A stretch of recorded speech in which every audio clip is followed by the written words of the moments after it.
December 1240, the city of Kiev burns. 50,000 people lived inside those walls.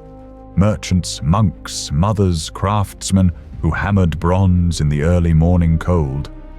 Now the streets are silent.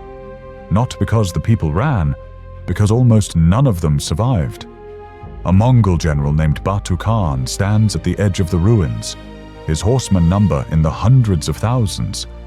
They have already destroyed the Rus principalities one by one. They have crossed rivers no army was supposed to cross. They have appeared from directions no enemy was supposed to come from, and they are not finished. To the west, beyond the Carpathian Mountains, lies the rest of Europe. Fractured, feuding, bleeding itself dry through a century of civil wars, papal excommunications, and petty dynastic rivalries. A continent that cannot agree on anything.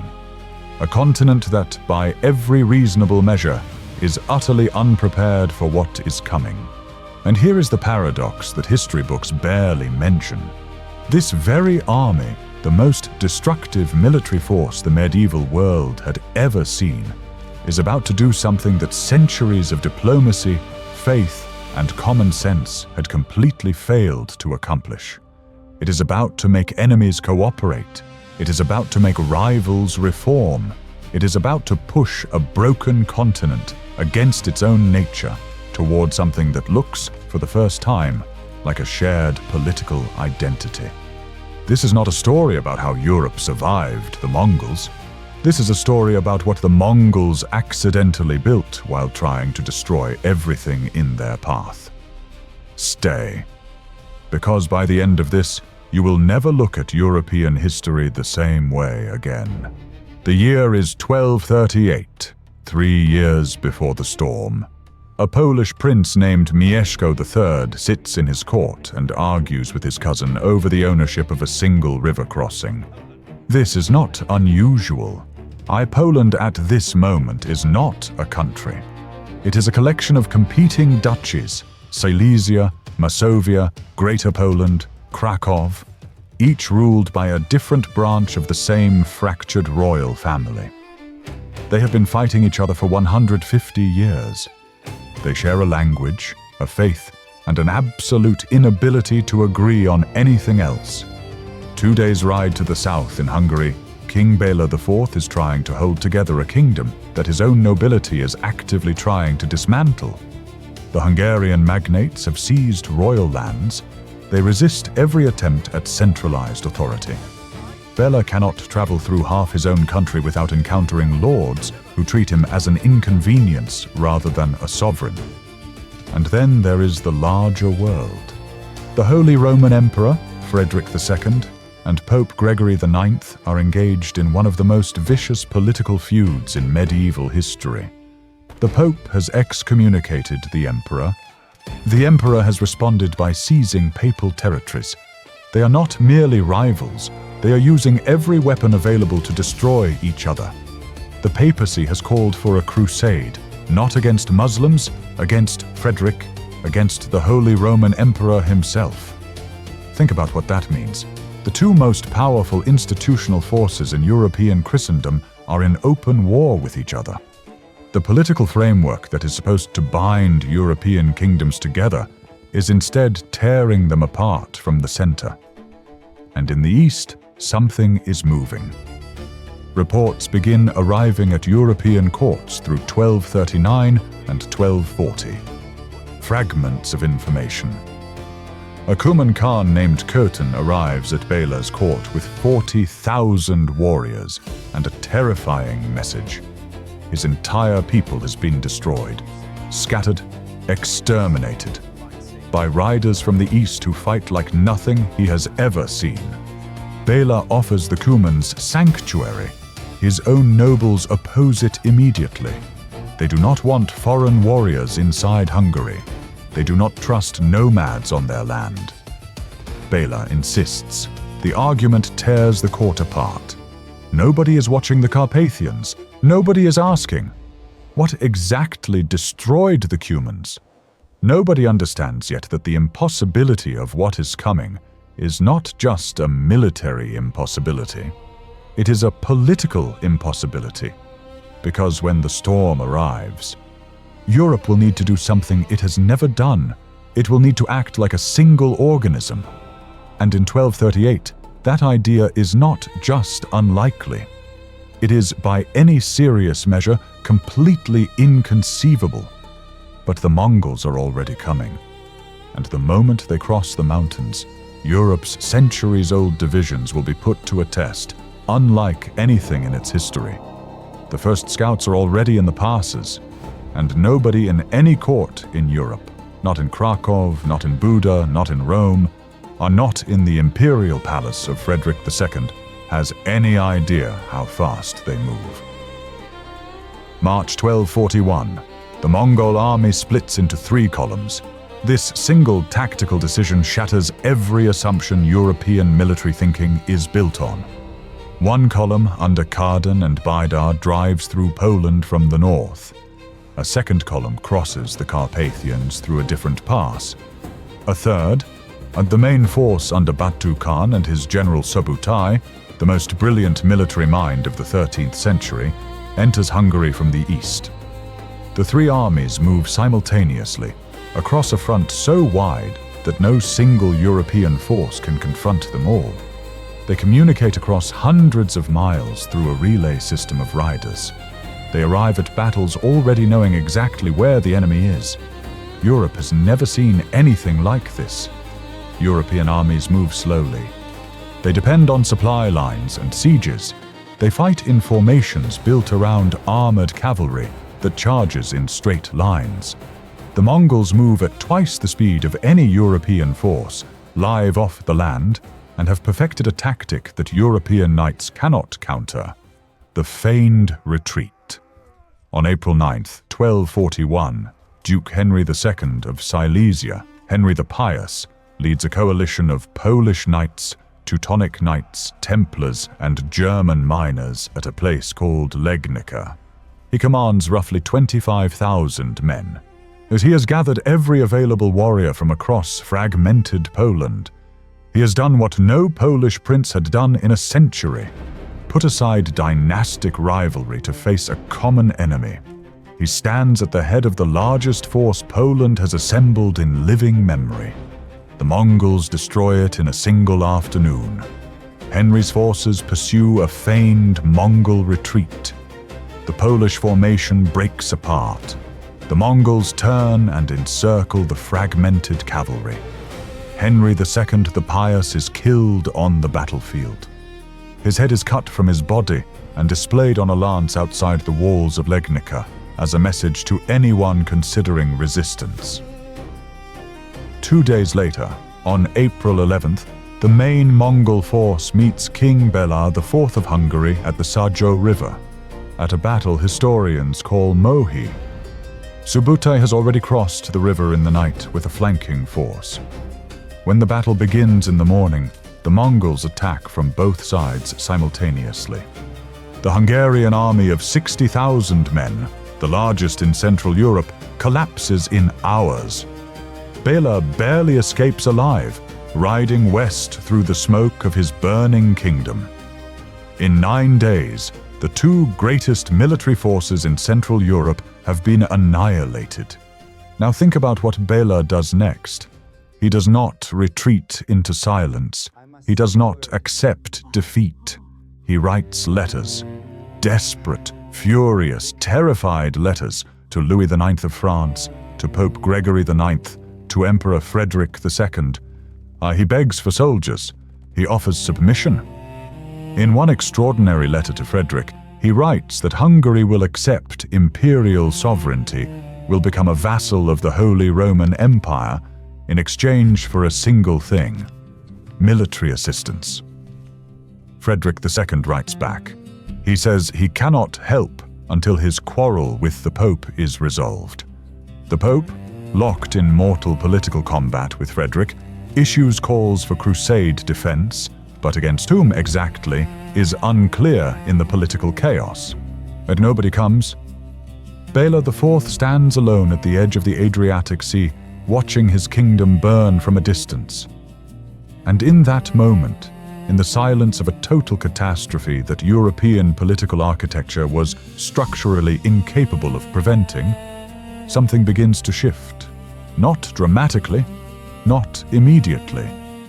But the crack in the impossibility runs all the way through.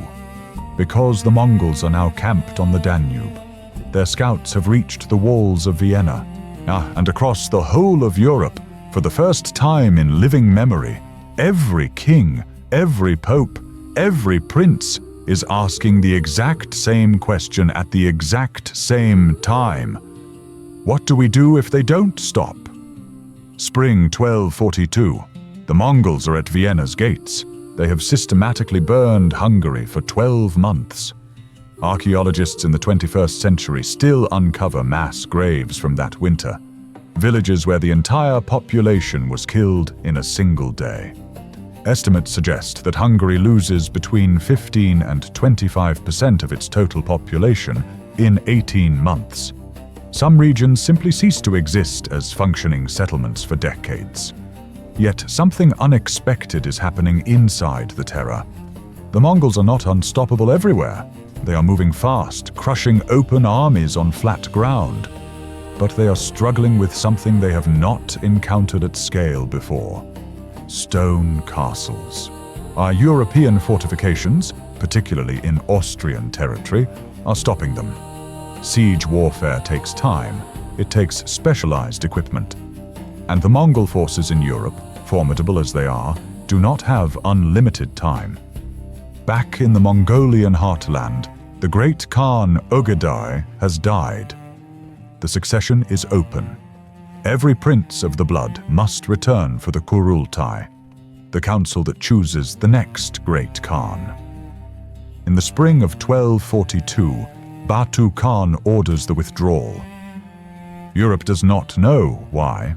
The continent watches in stunned disbelief as the most terrifying army it has ever faced simply turns around, rides back east, disappears beyond the Carpathians. The silence afterward is deafening, and in that silence, something impossible begins. Bela IV walks back into his ruined kingdom and does not rebuild what was there before. He rebuilds something new. He understands with perfect clarity what the old model has proven. A kingdom with no stone castles, no coordinated defense, no central military authority cannot survive what is coming. And something is coming. Every intelligence report from the east confirms that the Mongols intend to return. So Bela builds. He commissions more than 50 stone fortifications across Hungary in the decade following 1242, a program of military construction unprecedented in the kingdom's history. He reorganizes the army. He recruits settlement from German territories, bringing craftsmen and engineers who know how to build in stone. He offers land grants, extraordinary concessions, to any skilled population willing to resettle the devastated East. In Poland, the same calculation is running simultaneously. Princes who had spent a century fighting each other over river crossings are now meeting, negotiating, building matrimonial alliances. Marriage contracts begin crossing borders that had been defined by hostility for generations. A Duke of Silesia marries into a Bohemian royal house. Hungarian princesses travel to Polish courts. The terror of the Mongol winter is actively reshaping the political map through every instrument of medieval diplomacy. Now here is what nobody in Europe has ever done before, and what the Mongol invasion makes inevitable. In 1253, a Franciscan friar named William of Rubruck rides east out of the Crusader kingdom of Constantinople. He crosses the Black Sea steppe, travels through the ruins of Kievan Rus, crosses the Volga, crosses the Ural mountains, and arrives at the court of the great Khan Mongke in Mongolia. He is carrying a letter from King Louis IX of France. He is the first Western European diplomatic envoy to travel intentionally to the Mongol Empire and return with systematic observations. This mission would have been inconceivable before 1241. There was no reason to think about the political structure of Mongolia, no reason to send envoys east, and no reason to imagine that what happened in the Eurasian steppe had anything to do with Europe's political future. The Mongols, by nearly destroying Europe, have forced Europe to look beyond itself for the first time. The consequences arrive in layers. The most visible? Stone. Between 1250 and 1300, the density of stone castle construction across Central Europe increases at a rate that has no parallel in the previous century. Hungary, Poland, Bohemia, and the Austrian lands transform their defensive architecture in direct response to the Mongol threat model. Historians studying 13th century construction patterns can literally trace the line of the Mongol advance by the building programs that follow it. But the deeper consequence is political, and it is stranger. For centuries, the papacy had attempted to create a unified Christian political identity in Europe. Crusades were partly about this, mobilizing the continent behind a common enemy. They had achieved partial success at enormous cost. The threat of Islam in the East had driven temporary coalitions, but those coalitions always collapsed back into dynastic competition the moment the immediate crisis passed. The Mongol crisis does something different. It reveals a structural problem. The European political system, with its competing papal and imperial claims, its fractured feudal hierarchies, and its complete absence of collective security mechanisms, nearly failed to survive contact with a single coordinated external force. This is not a lesson that can be ignored. The diplomatic missions that follow the 1242 withdrawal are extraordinary in their ambition. Pope Innocent IV sends the Franciscan friar John of Plano Carpini to Mongolia in 1245, 3 years before William of Rubruck's mission. Carpini travels further east than any European has ever gone with diplomatic intent. He returns with a detailed account of Mongol political structure, military organization, and intentions. It is published and read across Europe. It is, in a meaningful sense, the first piece of European geopolitical intelligence about the wider world. Think about what this requires. It requires acknowledging that there are political entities outside of Christendom that matter. It requires building analytical frameworks for understanding non-Christian power structures. It requires, in the most basic sense, a European perspective on the world that extends beyond Europe. The Mongols have forced a geographical and political expansion of European consciousness.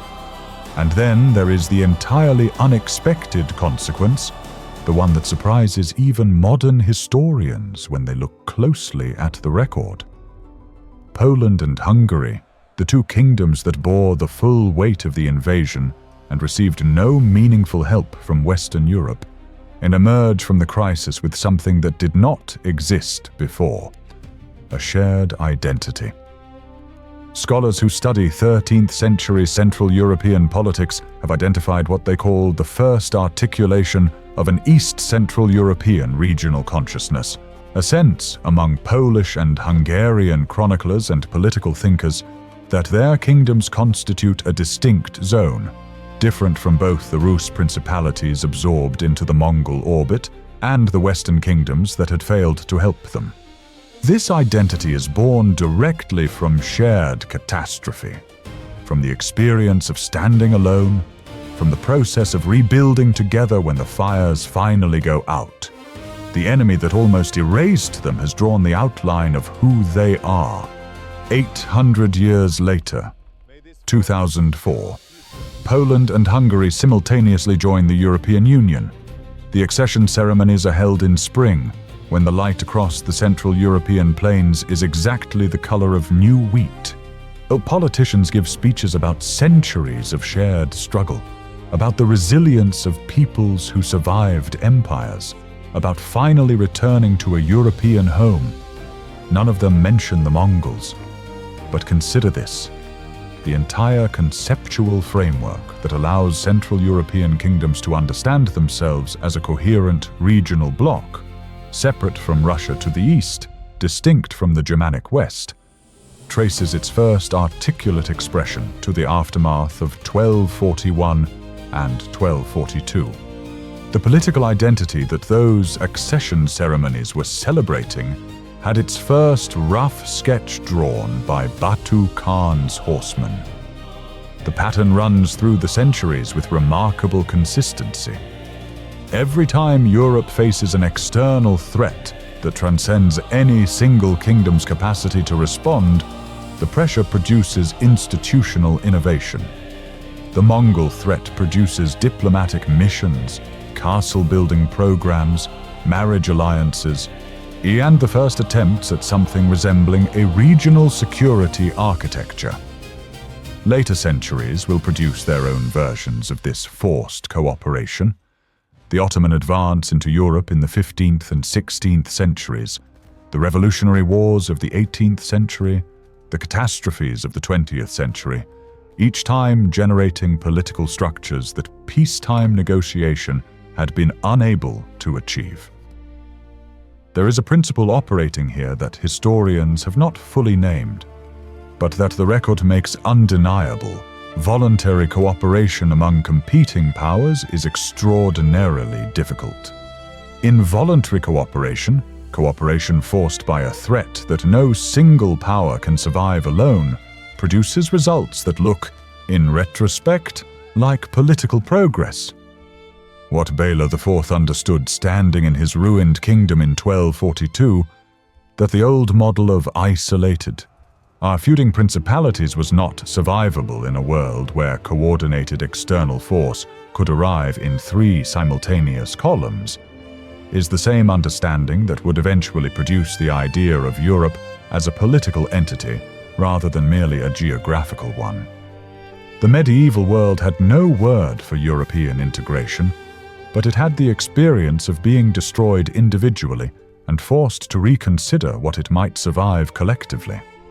And that experience, passed through chronicles and castle walls and marriage contracts and diplomatic missions, became part of the political DNA of a continent, even when the continent forgot where the lesson came from.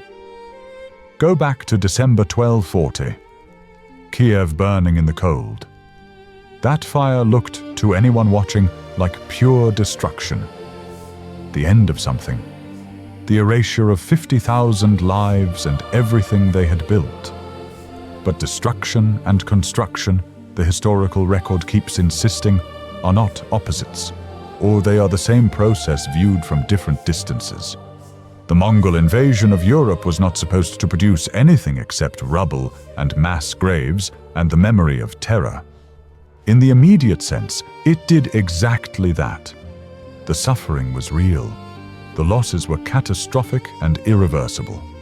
There is no romantic gloss that makes the burning of Kiev acceptable, or the death of Henry the Pious beautiful, or the 12 months of systematic destruction across Hungary into something that can be celebrated. But history doesn't ask permission before it produces consequences. And the consequence of that invasion, the consequence that nobody planned, nobody intended, nobody could have predicted from inside the terror of 1241, is that a fractured continent, confronted with a threat it could not survive through division, began the long, slow, painful process of imagining itself as something more than a collection of competing feudal claims. The enemy that created an ally did not do so through diplomacy or philosophy or shared values. It did so through fire and catastrophe and the brutal simplicity of a threat that does not care about your borders. Consider this the next time you watch 2 ancient rivals suddenly cooperate.